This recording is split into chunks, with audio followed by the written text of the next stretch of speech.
something that I refer to as the free speech sin trap. And it works like this. You have been told you can't say a thing for a very long time. You've been constrained in your speech, and suddenly those constraints are lifted. And you go nuts. This is happening in social media to some people. And it's because, of course, the lifting of many of the bans at Twitter. Not all of them, but many of them. And people are taking advantage of this. It's also coming from another perspective. People forever now been told, hey, if you question the orthodoxy, you're a racist. If you have a biblical view of marriage, you hate gay people. You're a hater. If you question any form of leftist views of faith, well, then you're just a hate-filled Christian. You're a Bible thumper. So people are tired of this. Carol Swain predicted this would happen in her book, The New White Supremacy. You know Carol by now. About a decade ago, when some of us began reading her work and having her on the radio, it was new. She was a black woman who noticed that there was, in some areas of the country, a resurgence of some white supremacy thoughts, white supremacist thoughts. So she was curious, what's causing this? And her thesis is that social justice warriors, speech codes, or what used to be called political correctness was causing it. Because young people got sick of hearing you can't say that. You can see some of this happening in cities where young people are going and taking their cars and burning out over pride flags. Now, I'm going to guess in a lot of those instances, the people who do that, they don't have hatred in their heart for same-sex attracted people. They have hatred in their heart for having it shoved down their throats and being told that they can't have their view for biblical marriage and they can't have their view on gender ideology, that their view is verboten, but the other view is to be forced. So people get to a perspective where they're sick of being told to shut up or shown to shut up or threatened into shutting up or shamed or being unpopularized. So sometimes people go nuts. There's a piece in the Free Press, the FP online. This is FP.com online. This is Barry Weiss's organization, and she's built it into a juggernaut. It's done very well in traffic, and I'm assuming revenue. It's on the Substack platform, albeit with their own domain. And they go through and they highlight some areas where, in fact, some people who I guess you could say are conservative have said some truly awful things about human beings. Things like, well, that person's not an Anglo-Saxon, therefore that person shouldn't be listened to. Or calling people half-breeds. And there are defenses of this. Oh, Todd, you don't get it. This is making fun of political correctness. This is making, okay, I got that part. I've been involved in such things. I have pushed the envelope. I was once a very, very different person. And I once fell for the free speech sin trap. Now, I'm not unfamiliar with pushing the envelope at all. Back in the early days of talk radio, my friend Rick and I were new talk show hosts, about a year in the business each, and we were really good at what we did. God gave us a lot of skills verbally. So Rick and I decided to be infamous in Salt Lake City, Utah, because infamy is a great way to build audience. One of the things we did was at the Utah State Fair. We did two things. One ultimately got us kicked out of the fair, which was our goal. So one thing we did one night was there was an effort to ban burning the flag. Okay, and Orrin Hatch was behind this. It was to make it a felony to burn the American flag. Now, as I sit here today, I hate flag burning. It makes me sick. It makes me sick because I picture the veterans who see this. I picture the families of those fallen, first responders, people who served in the military. It sickens me, and it's not something I've ever done. And the free speech person in me thought, well, making this a felony, this is very wrong. So we, at the fair, we created this booth where you walked up and there were two flags. One flag you would sign that says it should not be illegal to burn the flag. The other sign, the flag you sign, we were going to send to Orrin Hatch, and you were signing the flag saying it should be illegal to desecrate an American flag. Desecrate. So we'd have people come and stand in line. And when you signed the flag, you got to enter to win something, and you got a name tag. So, for instance, Alex is producing. If Alex signed the flag that said it should be illegal to burn the flag, Alex would get a name tag that says, my name's Alex, and I signed a flag today. It should be illegal to burn the flag. Now, if the other hand, Alex said, no, I don't think it should be legal to burn the flag. Other people stepped up to the sign that said desecrate. It should be illegal to desecrate the flag. And they signed the flag with a black marker, and then we would hand and say, hey, what's your name? And we write their name on a name tag, and the name tag said, my name's Rich, and I desecrated a flag today. And it was a mind con. And at one point, a really beefy, full-on, big-time veteran kicked over our table and took me by the throat for tricking him. We did that, and we weren't all that popular. And there's a long story behind this, and some police officers who came to shut our booth down. We did one other thing called the Wheel of Blame. And this is where you would come and spin a wheel to scapegoat members of society. So on the wheel, there were Jews, there were Mormons, there were Todd, there were Rick, there were the whites, there were the blacks, and you'd come and spin the wheel of scapegoating. And if you named the wheel, like point on the wheel, I take Mormons, and it landed on Mormons, then if you landed on the circle you got something free from the station. I don't remember what we gave away. It was something from sponsors. That one didn't get a shutdown, but the flag one did, and we had an interaction with a cop later. I'll tell the story later. That wasn't the free speech trap. It was provocative. It was gross. It wasn't the free speech trap. After I was done with commercial radio the first time, because Rick was forced to come and fire me because the radio station was going to a new format. He had to come to my apartment at night and say, no work in the morning. When we did online radio, something changed, because that's how we started the radio network, was as a station. We called it Extreme Talk. Extreme, get it? We were going to be super extreme, you guys, even with an X, no E in it. So we started to do this live streaming far before the tech could support it. And something horrible happened to me. Please don't fall for this. Even in the face of things that are going on, say, for instance, at our Air Force, because they're still pushing people. You can't say that. This has to do with the firing of Charles Q. Brown, Jr., General United States Air Force, over an issue, I think, of free speech. I'll tell you these things and connect them together for you in just a second. I have freedom here on this program because we own the podcast outright. Like, this is ours. We have partners. We have Radio America as a partner. We've got Major Creative Marketing as a partner. We have Bulwark Capital Management as a partner. But I maintain the ability to say no or yes to any sponsor, any partner of the show. So I do not have to sit here and tell you about Native Path Krill. And in fact, I'm here to tell you there's been plenty of companies who've come and said, hey, you do really well with health-oriented brands. We use ours. We talk about ours. And there's been plenty of times where I've looked into it and I've said to Jen or Jerry, I can't. This isn't real.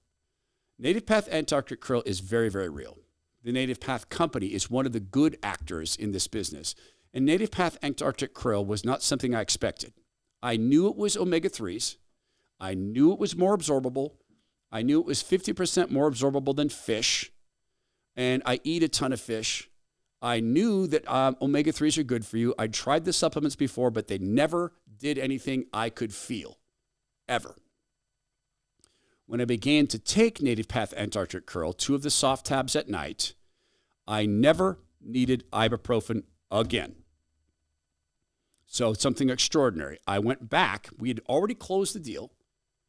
I asked Jen to put together another call and to have the doctors on the call and for me to say, okay, I missed something. How is this so potent? And they explained it to me that this is helping your blood flow. It's boosting your metabolism. And then we got to the key elements. One of the doctors said, did you take ibuprofen before this? Yes. All right. Ibuprofen causes inflammation. And explained to me the mechanism for harm. Wait a minute. So all this time, for years, I've been taking ibuprofen, and that causes inflammation? Yes. The results from Native Path Antarctic Krill are only going to get better, and they have. It's real. So my advice, if you're suffering from inflammation, stop. You don't have to have the joint pain, the muscle pain, the swelling of the feet. That can even destroy your metabolism. So go to getkrill.com/Todd. That's getkrill.com/Todd and see what specials they have for you. The free speech trap. I can say it, so I should. there's a lot of people who are all of a sudden super excited to call out the nation of Israel. Fair game. I've done this with Jewish friends on their show. My friend Ari Hoffman's a super successful talk show host out of Seattle, Washington, and he is a very proud Jewish man. And I don't know that he'd call himself a Zionist, but very definitely pro-Israel. America first, incidentally, Israel second. His brother lives in Israel, so Israel first, America second. And I've said this to Ari. Your government is corrupt. Well, not yours, but ours, because it was Biden. But the government of Israel is corrupt. He goes, I know. I know, just like a lot of world governments is corrupt. And he said, I'll call up Benjamin Netanyahu right now, and he did. But when people start criticizing Israel, it's a short hop for all too many people to start to say the Jews. There are really bad Jewish people in the entertainment business. Some of them are scum.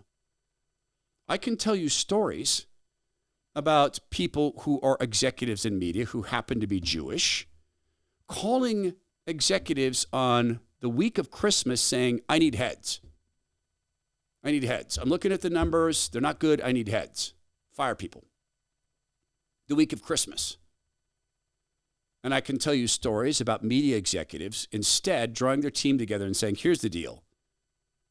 The boss needs this much revenue or this amount of cost cut. He wants to do it through people. We can do that, but it has to be done this week unless there's some other ways to make this happen. In that case, what happened was some of the senior people did away with some of their cool bonus items like free parking, lunches, per diems. Oh, I don't need to make this trip. I was going to do it. It's a nice to go, not need to go. They came out and cut the same amount of money. So a couple of days before Christmas, this guy has a follow-up call, and he says, and the boss says, did I get my heads? We cut this much from the budget. So the budget thing's taken care of. But you didn't fire anybody? No, we took care of it another way. Fire him. 2 days before Christmas, fire him. Instead, my friend said, you do it. I'm out. I'm out. He didn't come home and say, the Jews. He said, him. But there's something happening right now, and it's sometimes on the right that people all of a sudden want to leap into the Jews. It's a trap. This happened to me when Rick came and said, hey, the radio station's changed formats. You're done. That when we were online and there was no FCC, it was as Wild West as the Wild West could be. It was us in a studio with some cameras that we bought and streaming. I started cursing and using profanity. And people told me later, people who were fans of the show told me, you know what? It's not charming. We always knew you had the option to do that. I mean, not in the FCC sense, but we knew in private you might talk that way, but you always found a way to not do it. And that was sometimes some of the entertainment value. It was also more listenable. This is jarring. You've crossed the line into sounding really hate-filled. I mean, you're saying the same things, but with all the F words, it hurts. I could, so I did. This is happening. And look, I get it. There's a lot of reasons that people are very upset with what used to be called political correctness, but which, by the way, was a real thing. This intolerance, that's a real thing. That's a plan of the left. It is to be tolerant of anything that destroys America. It's called repressive tolerance. To be tolerant of anything that destroys America, intolerant of anything that helps America. People are frustrated, so now they can, so they want to. And there's lots of reasons to do this. I just saw in the free press, right? Not the free press, but the free speech press, America, the free press, even though they're not free because they censor themselves, that it's unprecedented to fire a guy like General Charles Q. Brown Jr., General United States Air Force, as the Chief of Staff of the Air Force. Unprecedented. Well, number one, that's historically false. Lots of presidents have entirely remade the military. But one of the reasons this guy's being fired is because he's a racist. He wrote a letter and signed it. The Department of Air Force memorandum sent out to all the Air Force officers below him. And you can see the big image of the letter here. And then if you focus down, it talks about diversity and inclusion are an essential part of our society and a key to success any organization. As such, it is imperative that the composition of our military services better reflect our nation's highly talented, diverse, and eligible population. And so you get down to the percentages. He's calling out for racial quota hiring. And the percentages go across the screen in the bigger image. When he demanded this, what he was demanding was turn away qualified white people in favor of others. That was the subtext. And he proudly signed it, Charles Q. Brown, Jr., General, United States Air Force. There are people who are responding to this and saying, of course it was a good idea to fire this guy. We should have fired this guy and replaced him. There are other people who are falling into the sin trap. And the sin trap is, well, we've got enough lazy blacks. We don't need more lazy blacks. Don't do that. Don't fall into the sin trap. The sin trap is because you can say a thing, you do say a thing. And I've heard people tell me time and again, no, we're just poking fun at the system. We're just poking fun at the people who have been tyrannical to us in speech. I get it, but other people don't, and Jesus doesn't agree. The tongues that we have, God warns us about multiple times how we use them. He tells us multiple times how he sees the body of Christ. There's neither Greek nor Jew, servant nor master. That's how he sees us. That is the proper way to see the body of Christ, because God gets to make the rules. Please don't fall into the sin trap, because I can tell you right now, it's addictive. Because you should, is addictive in just about anything. And God warns us about that as well, to have restraint.